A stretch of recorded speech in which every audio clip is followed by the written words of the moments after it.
Oi, oi, another All My Bets video. We are back after Derby weekend at Epsom. Just to update on that, you can check out last week's video and do the numbers yourself if you want, but there was 250 quid that went out. Very slim pickings went out. I know I was bullish on a couple in there that didn't really come to fruition, but is what it is. It's racing, right? We pay our money, we take our chance, as someone commented on the GG video said. But yeah, 250 went out. We got 120 back because City of Troy did win. We'll leave it there. Obviously, I'm putting these videos out early, so that was Thursday. There's other bits and pieces that go on. I also shared a Greyhound video, which some of you may have watched. The numbers are quite low on that, but they always are for the dog stuff. We had a very good night at Towcester on Friday.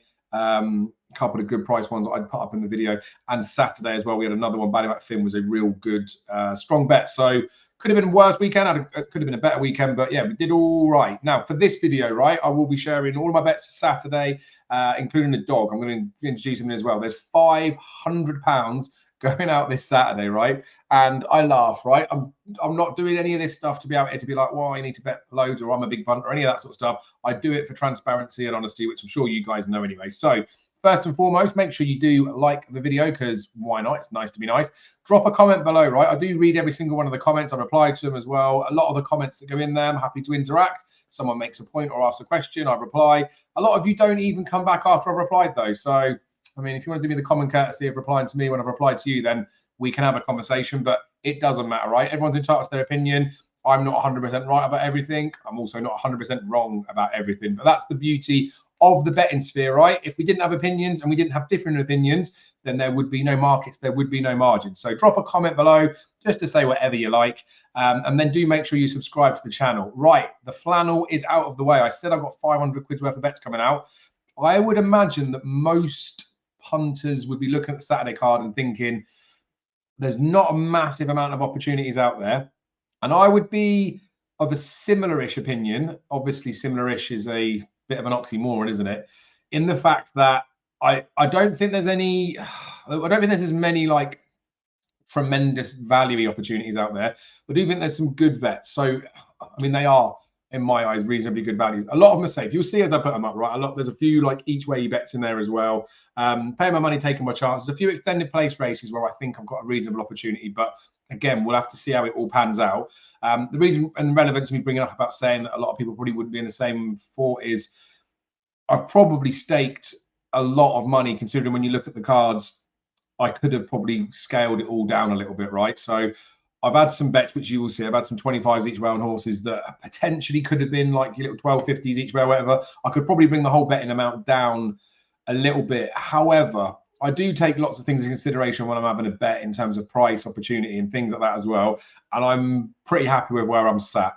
There's a small air of, obviously, the flat racing wouldn't be my forte. I'm much better on the jumps, and I do pretty well on the dogs as well. But I do know what I'm talking about on the flat as well, right? I've done all right over the last few seasons.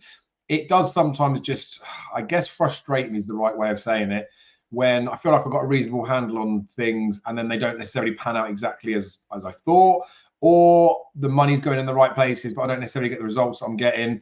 I do know this with flat racing, that there's a lot of reliance on luck, jockeys, and just how things pan out on the day, as opposed to your 3-mile chases or your 3-mile hurdle races where things have got time to settle and to come back. And a lot of the time it's easier to find out pace angles, jumping problems, all that sort of stuff. So we are where we are. I'm pretty happy with where I'm sat, but there is the air of, I don't want to be doing my nuts, do I? But like I say, last week was 250 out, 120 back, so it was a loss. I don't want to be doing that again. Don't want to be affording too many of them, but it is what it is. There's a dog in here as well. Right, so I've waffled more than enough. To keep this video a reasonable amount, I will talk through each of the horses that I bet on, and I'll give a little bit of reasoning, but I will also link in the description the GG Weekend Watch video. There's been chapters put in there as well, so you can view, you can select and view which race you want to look at, but you'll be able to get my thoughts on why I've bet on some of these horses, right? So I don't want to go all over that again, because this will end up being a long video. But if you do want to see that stuff, go check it out, or just give the link a click, because then it gets a couple of extra views. Looks good for the numbers, right? Anyway, enough of my clickbait. Let's start putting some bet slips up on here. I'll do the dog last, because retention, no one's going to stay for the dog, are they? Maybe I'll do the dog first. We'll do the dog last, because if you sit about, it could be good, right? It's a reasonable price. It's 11 to 4 poke. It doesn't obviously mean that it's definitely going to win, but yeah, we'll go on to that later. Let's make sure we're clicking these in the right order, because I've bet with multiple makers of the book. So I feel like if I pull this one up, they're not going to be in the particular order of the races, but they're going to be all of the ITV races where I've had a bet, right? Obviously, previewing that with GG, I have a moral obligation to bet what I've selected. So Regal Gem will pull up in another bet as well. So I'll just pull this up from Corals. We've had 20 on there. It's all I can get on with the online. And if I go to the shops, they all tell me I can't have a bet until the day of the racing. So we'll leave it where it is. We've had 50 quid on Regal Gem, right? This is one where I possibly have had 25 quid too much. And this probably could be a pointer, but then at the same time, I've got a really strong view against the favourite in the race, which probably recipe for disaster, right? 9-2 top price is Regal Gem, not 7-2 bottom price. I think the price is in and around where it should be, but it's in and around where it should be given the fact that the favourite shareholder is a short 6-4. Now, I know there's been a lot of money spent by this yard, and I know the record with Carl Burke's 2-year-olds when they're going out, but the horses that have been winning are bred to be 5 furlong horses. The horse isn't a 5 furlong horse, so it's a little bit me trying to take on a horse. I'll pull the picture down so you can see my face. A little bit me trying to just take on a horse, but it's not just trying to take on a horse. I think this Regal Gem looks like pretty smart as well. And I think as well, if you took shareholder out the race, which obviously is in the race, but I don't think it's got a chance. Mad to say it, I know. This horse should be an awful lot shorter because I think really it's only got Moving Force to beat, and I think it beats Moving Force. So I think all around it's a bet, which is why I bet it. And I was in one of those things, right? You can do whatever you want in the States, couldn't you? It could be like a 1.5. I know it sounds flippant and it's not necessarily the way to do it, but I felt comfortable enough having the 50 on. It'll be one of those that potentially, if it goes and gets beaten, the shareholder dots up. I don't want to sit there and think, oh, I should have only had 25 on. I don't think I will feel like that. If I only have 25 on and I'm right, I will rue the fact that I've done that. But at the end of the day, I could have 50 on. I could be right in the favourite flops, and I've not picked the right one. So if you guys want to follow from like a staking method, I have had 2 points on this one, but if you want to dial it in, then I don't want to blame you. Noble Dynasty, right? It runs in the 335. Now, this is a horse that's not really proven at this level just yet. It's only won once in a Group 3 before and was being outside, but looks nice and progressive. And the key thing I find with this one is, you see that I've had 50 quid, but it's 25 each way at 4-1. Fifth of the odds, so there'll be a small loss for a place, but there's 12 runners, right? And they're offering 4 places up for grab for this horse. Now, there are lots of horses that could go okay, but horses like Tiber Flow that fell last time, they might have left a mental scar, but also stepping up in trips and not 100% sure to suit. Pogo, Ramazan, Witch Hunter, they've got proper chances within here. Last year's winner, Jumbie's obviously got a chance. There's lots of horses that have got a chance, right? So Noble Dynasty could be out the side of it, but I do think the horse was good enough last time, well worth a crack in it, and I think it feels like a safe enough bet. I could have the £25 win on it, which I would feel relatively happy doing that as well, and then sort of you pay your money, you take your chance. And often when I say I don't like each way betting, it's because here I don't want to be risking twice as much, because obviously if he completely bombs out, then I've lost 50 quid rather than losing 25, but just doing the straight win. But I feel like he's got to be in the frame. And I know I said that with Silky Wilkie as well. So we'll see how it goes. I'm dappling a bit more with the each way stuff. I've got it recorded on my profit and loss to see how things are going. This might be one that I could kick myself after. And I've lost more than I needed to risk, but we'll see how it pans out, right? You can't use 1 or 2 examples as a pattern. We've got to see how things go. And I believe that that is reasonable value, hence why I've done it. Then we've got Living the Dream. So Living the Dream is the first race at Haydock. There was 11-10 about this horse. I was looking on the exchange to see if I could get any odds against. Wasn't really available, and I was happy to tie my money up already. This was one I was toying with having 100 on, or I didn't want to just have 50 on Living the Dream, because it will just win as far as I'm concerned. And I don't want to say that again like flippantly to people to go and steam in there, but within the scheme of stuff, I could have had 100 on. I've had 75 sat with me as an okay thing, because I'm trying to think again. I don't always stake like this, like some dogs as well. I might end up having 200-300 quid on, and I say I'm a 25 point better, but I want to look at this in the reality, right? 4 or 5 pointers, if I was to put it out there when I'm publishing a video, that's where the 100 quid would sort of sit, wouldn't it? And it's not like it's a 6-4 poke, and I say it. I think the even money's fair, but if it was a bit bigger, I'd be having more on. So that's why I'm sat with the 75. I could have toyed with just having 50 on, but again, I feel okay with where I'm at with that one. So that's where that is. That would be 3 points if you're following it in a point method. I think the odds against is fine. I think this horse will win. Believe in the fillies. Just, a bit too buzzy, I think, for 5 runners, but could suit. Never really traps out the gates, but if she does, interesting. But yeah, Living the Dream should win. I'm relatively happy with that. And I wouldn't want to bet Believe in each way as the safe each way bet either, because with her falling out the traps, I don't know if she is the safest one. I keep saying traps, dogs in it. More Lamb, you can see I've bet there as well. This is in the 205 at Beverley. I was seriously taken with this horse's performance. I've had £50 each way on this one. So again, 4 places up for grabs, 15 runners. So when I talked about Noble Dynasty being 12 runners and the sort of extra value that's in there, that stands out, doesn't it? Now, you can get 5 places with Sky Bet. I can't get any money on with Sky Bet. If I could, I would definitely be taking the extra place because why wouldn't you? I'm happy enough with the 4 places. Just really taken with this horse. Looked like potentially looks a little bit keen, but actually wasn't really keen. Just could have been running a lot faster. Dropping back from 6 to 5, I think, is fine. I don't think this is the deepest race for this particular conditions race, and I think she could be a little bit special. So there's not a whole bundle of form to go on, right? And obviously you'd probably say similar to the Silky Wilkie, right? Risking that much money in a 5 furlong handicap dash where there's issues in a very unexposed race like this. Do you want to be tying up so much money? I feel quite happy. I think this horse should be a bit shorter. And with the each way perspective of it as well, like I feel the security of the places is fine. Like I could have the 50 quid win, but I'm more than happy to have 50 quid each way because I think I feel okay with that. Again, dappling a little bit more with the each way strategies. I didn't do it as much before, but then I've looked to my profit and loss, and had I have bet some of those ones and increased the stake, I would have paid out. Typically, since I've started doing it in not paper trading and actually doing it with actual money, it's not quite panned out exactly the same, but is what it is, right? Trying to tell you what I'm doing, take it or leave it type stuff. Then we've got C Theme. Now, C Theme is probably, I mean, I feel like this is probably one that people will start shouting at me at the screen, to be fair. You can get a bigger price with Ladbrokes Corals, but they won't let me bet until the day of the race, and I want to get on. I'm happy enough with it. 5 to 1, 5th of the odds, first 4 places, 14 runners. So again, I'm happy enough with the place terms.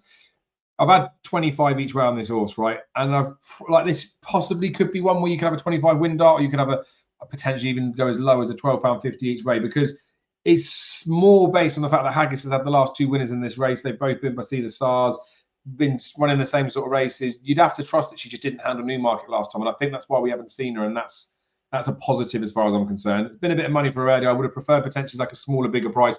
She might drift, so I've probably gone in at the wrong entry point. But the beauty of these bets are I'll stick them on now. I don't get best odds guaranteed with Betfair because I take the 2% commission on exchange, because why wouldn't you? But I might be able to move it about tomorrow. So if I can still get the each way best odds guaranteed, I do cash these bets out and stick them on at best odds guaranteed. There's a sniff that I might get a little bit bigger. At the same time, I don't know whether like she might be more supported. So she's about the right sort of prices. Again, I felt okay with the bet. It is probably a bit punty, and I probably could reduce the stake down there. But I've said that for a few of these bets. I'm just following the pattern of my profit and loss. And it feels okay in the gut as well, right? It's all well and good staying. We want to up my stakes. We want to do all this sort of stuff. It's got to sit comfortably with you, because if they do all go and get beat, you have to be happy with the responsible choice that you've made, right? Eligible is another one that's in here. 3.15 at Beverley, I believe. 15 to 2 I've taken with Betfair. Now, it is available a little bit bigger in other places. Bet365 and Hills. I could have got on with Hills if I drove over there, which I haven't done, but I'm out this afternoon, so I might do the old switcheroo on there. I've had 25 each way eligible. Now, this is another one that probably could have been a £12.50 each way bet, but I'm following the patterns with it. And I do think that this horse is ripe for a win, right? Last time was shorter room. Again, go watch the GG thing to me give the full definition of it. But last time was a bit shorter room.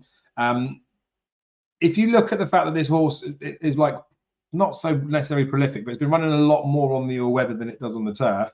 Does all right on the turf, to be fair. And this type of race, right, it's a class 4. The last couple of times it's running a class 4. The last one at York, which you'll have to go and watch, was unlucky in running, was just shorter room, couldn't really get anywhere, a bit frustrated. But been dropped £2 for that, which I think is very generous. The previous class 4, which was again at York, did win off this mark, 77. And that was the beginning of last season, right? Then we look at some of the other handicaps that it's running. It's been over different trips, right? They were over 7 furlongs. Last time it went off of 7 furlongs, it was 4th, only a couple of lengths beaten, albeit off of a lighter mark. Then it's run off a class 4, it's come 4th of 18.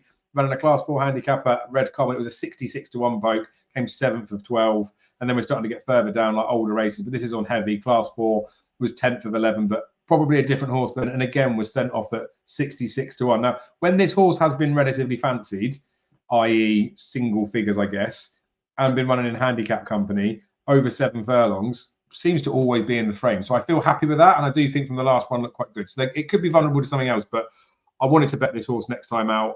I think the favourite Trope Power doesn't win enough. Hasn't actually won on the turf. When it was awarded a race, it came second. So might run well. This eligible would have beaten Trope Power last time with a clear run. Obviously, we need to get the luck in running here. There is 16 runners, but it's been dropped £2 for that. It's madness. So I think Eligible's a reasonable bet. And with all that said, that's why I'm saying like the 12.50 each way feels a bit too small, but like I don't want to say trivial bet, but yeah, feels a bit like it's not enough. The 25 each way sits okay with me, and I don't necessarily need to be as tight as my 12.50 or 25s do. I am 37.50, but if I could do £20 each way or any of those types of things, but I don't. I follow my profit and loss sheet and I look at all the results and see what I can try and do to try and improve. Right. Then also because of the fact that I'm tipping on the GG races and I want to bet what I put up in the 225 at Haydock, I've just split the stakes across two, Knightswood and Iron Lion. Now there, Iron Lion seems to be on the drift. It's 11-2, 6-1 in places, but I think the horse will come back in. They've both got bits of form again. Look at the GG video to get the full reason behind it, but it pays-ish 5-2, doesn't it? If you're back in the pair, it's a little bit less than that. When they were 6-1, it paid 5-2. So the £25 goes in there. Knightswood's 75 in it, so it's more like 2-1 or 9-4, which it's paying. But 2-1 against them two. Maglac, that is the favourite. I semi-respect, but just hasn't ever shown the ability that it's got or like fulfilled its potential. And Davina Grace has been money for that horse as well. So I've more done that because I've suggested it in the video, and I'm happy enough doing that for an interest in the race. But obviously, when you've got 500 quid going out, getting the 80 quid back, you might say, well, what's the point in that? Well, we've got a few each way opportunities and it all adds up, and you have to treat every bet individually. Now for the big one. I said I was going to keep this short. We're 16 minutes in, but we're on to the doggos, right? I'll put it up first, tell you what I bet. So if you want to shut the video down, you can shut the video down. But I'm having 100 on this dog, right? I've had to get someone else to put the other 50 on, which hasn't gone on yet. But bet 365 do best odds guaranteed on the dogs at first show. It's not the day of the races. I know that's what is with the horses. So this is 11-4 top price. The short's 2-1. I'll pull that up off of the odds checkery piece on air. But I think we'll get, especially on the exchanges, we might get 11-4 or bigger. But with this being best odds guaranteed, I don't know if the bookie firms will go bigger than 11-4. So there's the option to cash up, move it onto the exchanges, or obviously if the dog does drift, I'll get best odds guaranteed, but potentially get more on the machine. I make this horse or this dog, you'll see in here, a bet at 2-1 plus. This is a little bit small. Won't let me zoom in on here, but she is a very, very fast bitch, right? And this Heat 6 and Heat 7 of the dogs on Saturday are semi-final standards. They are really, really good. Delali Dar in 4 is an absolute weapon. Gaytime Nemo in 3 won the Derby last year. King Combs Miracle, a fast dog. Scaglietti's a fast dog, but doesn't really seem to be that genuine or wanting to win races. Crafty Shivo she's an aeroplane. She did 28.59 last week, which is one spot off of the track record, but that was with an absolute like bar smasher flyer break, which she's not guaranteed to do again.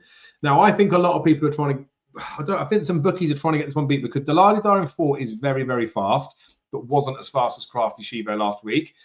On the overall balance, like the average times they've run around there, that's the first time Crafty Shivo dipped under 29, I think, or at least significantly under 29. So you might say that was a flash in the pan. She won't necessarily do it again.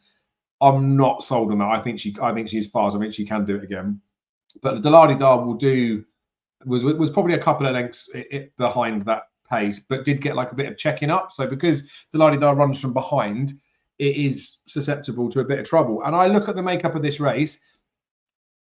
Crafty Shivo in 1, when she runs in the middle, she stays middle. She has moved off a little bit, but when she won the Irish Oaks, when she's won the Premier Greyhound Racing Night out of 1, she stays fine out of 1. Now, I know a lot of people are against trap 1 at Towcester, saying the red box you can't trap, but it's rubbish.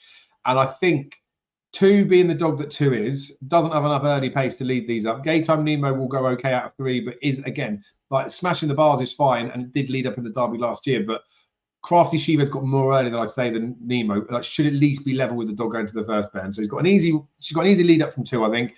3 is a threat, but if 1 can get round next to 3, I think she outruns it. And I know Nemo's fast, and people will probably be against that, but she could get on the bunny here.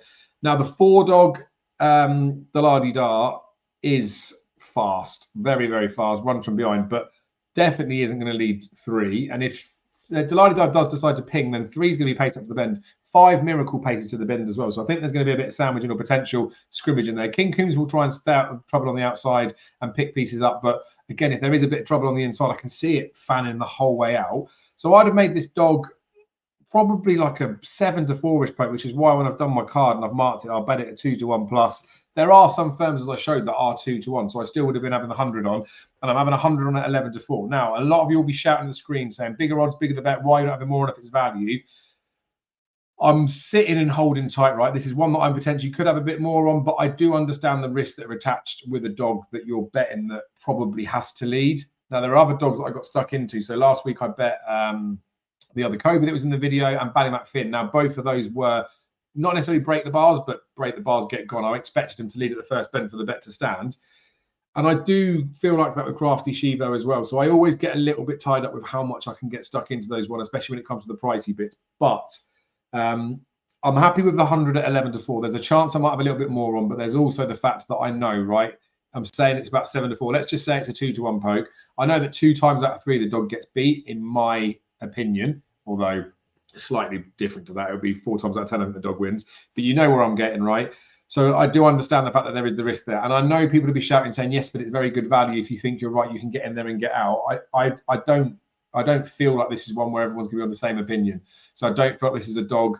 There was one last year we backed, I can't remember what it was called, one of the Ballymacs in Trap 1, but we backed a dog that was 100-30 that I made a 6-4 poke, and I was adamant this would go off at 6-4. I had 600 quid on that dog across multiple bets, and I did cash out 400 of it, I think, in the end, bottled it, but at like a 2-1 price, so I arbed a percentage of the book. This one, I can't see it going off shorter than 2-1 really. So I thought I'd get the price. I'm happy with the price. It's not one that I want to steam into, and obviously with the exchanges, they have a bit of a price in there as well. So who knows? It's not one like there. I feel like I'd be that secure in, I guess, getting out of. So waffled enough about that one. I've had it. So 500 quid's gone out.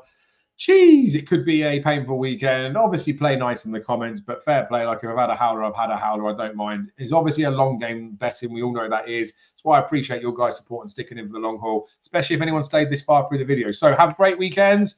Have fun doing whatever you're doing. Spend some time with your family, friends, etc. Just make sure you're doing what makes you smile. And I mean, hopefully I'll see you again soon. I've still got some money left in the betting bank. Peace.